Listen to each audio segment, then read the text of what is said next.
Hello class. In this video, we will go through a couple of the main ideas with competitive markets. We will start off by reviewing something that we have seen before in the previous video, which is how to use the information on this type of graph of a competitive market and derive whether we have a profit, a loss, or a normal profit. Let's begin with a profit. What's going to determine whether you have a profit or not in perfect competition is the price level.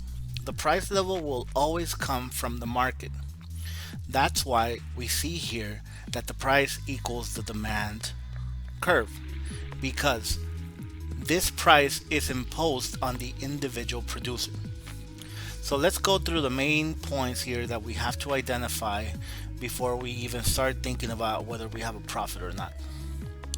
The first thing your eyes should go to is the point where my marginal revenue equals my marginal cost. Here on the graph, we have it labeled in that blue point E. Secondly, we need to identify what the profit maximizing quantity is. If you follow the dotted line from E to the x-axis, you will see that this quantity is 5. This means that for this firm to maximize profits at a price of $18, it must produce 5 units of tomatoes. Now, we need to establish whether we have a profit, a loss, or a normal profit. We need to have our ATC. And for that, all you need to do is follow the dotted line and see where it intersects with our ATC. Remember, there's a bunch of curves in this graph, but right now, since we're analyzing profit, the only line that you should be concerned with is your ATC. You shouldn't even worry about your AVC right now. Okay, so now we have the point of intersection labeled in that green point on the graph. Now, we can box in the amount of profit on the graph by just taking a horizontal line from that point over to the side. Now, for simplicity, I have picked out 14 here. It looks like that's pretty close. So we will say that when we produce 5 units of tomatoes, the average total cost per unit of tomatoes is 14. Now, we already know our quantity, which is 5. We already know our price, which is 18.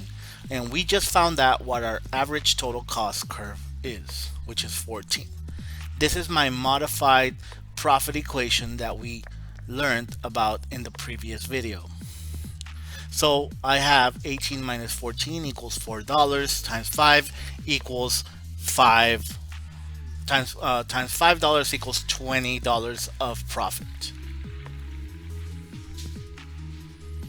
Now, our profit can be illustrated on this graph if I simply highlight the area that can be boxed in between 18 and 14 and all the way to 5 on my x-axis.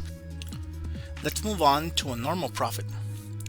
Remember, we had talked about this in the previous video, how if my price, which again is my demand curve, which equals my marginal revenue curve, is intersecting my HEC and my MC at the same point, and we see this in point C. And at point C, we now know that if the price is $14, we must be producing $4. Remember, my level of production changes with my price level. At different price levels, I must change my production levels to maximize my profit. And in this case, since all lines intersect, then I simply have 14 minus 14. It doesn't really matter what the quantity is because 14 minus 14 is 0, and we know anything multiplied by 0 is just a 0. This is what we call a normal profit.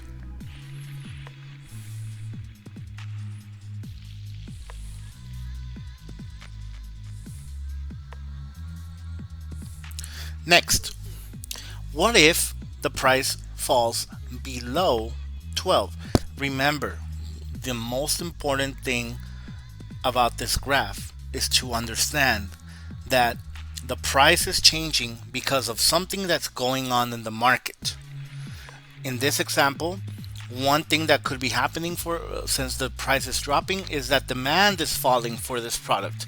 So we started at 18 and then we were at 14 and now we're at 12. And because of this and because of my cost structure, now I have different levels of production, obviously. Right now my price is intersecting my marginal cost at point B, and at point B my quantity is 3.5. My price is 12. I have to figure out my HEC, and like I said before, my quantity is 3.5.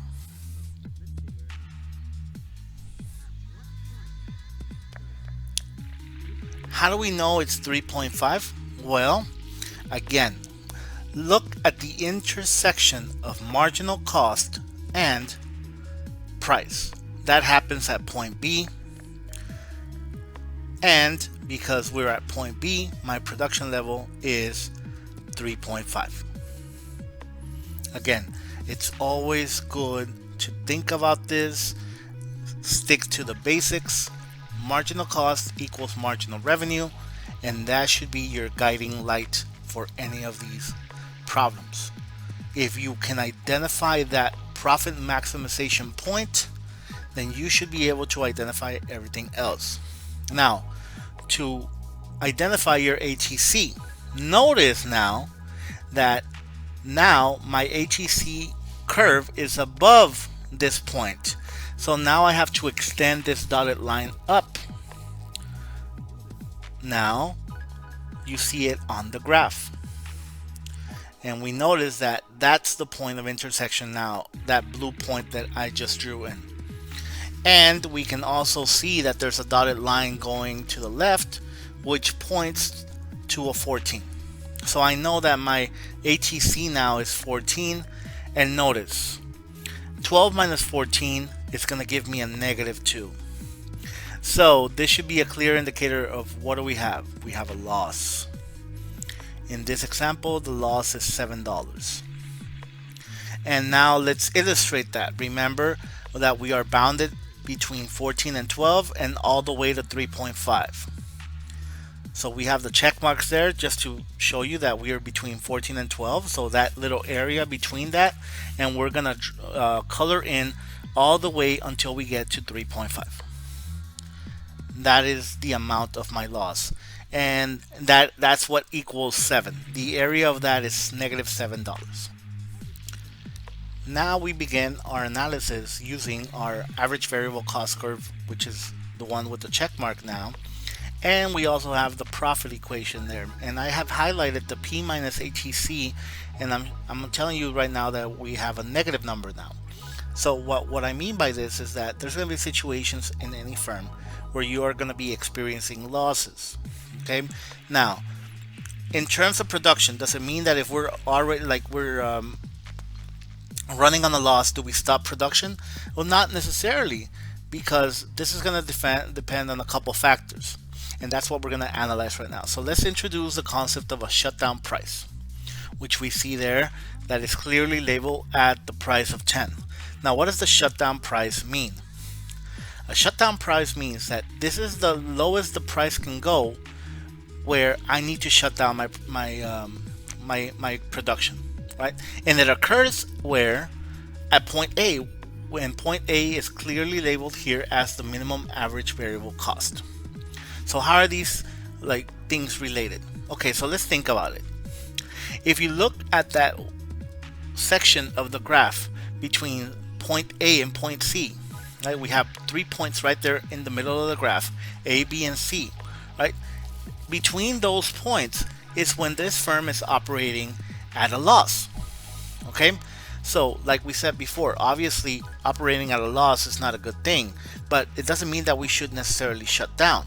Okay, in the short run, we might be able to operate while still making a loss, and it has to do with my average variable cost.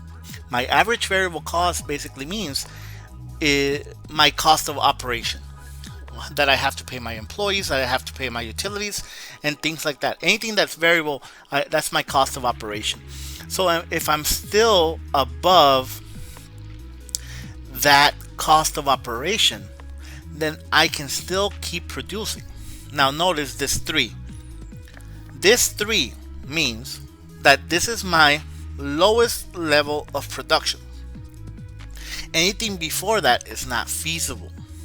Okay, because anything below that, that means that the price is below 10, which means that this company is not even covering my variable cost. I cannot even pay my employees, so at this point I should shut down. So basically, the only parts of the marginal cost curve that matter is from A and on. So A, B, C, and E, all those points on that red section of the marginal cost curve, that's basically my points of production that I can actually do, my feasible points of production. Okay, so that's why we say that everything above the minimum average variable cost on the marginal cost curve is my supply curve for this firm. So let's recap. If the price in the market drops below 10, I cannot operate anymore. Okay, this occurs at the minimum average variable cost, that point A. That's the lowest point on that curve. And anything on that shaded area or shaded region of the marginal cost curve, that's my individual firm supply curve.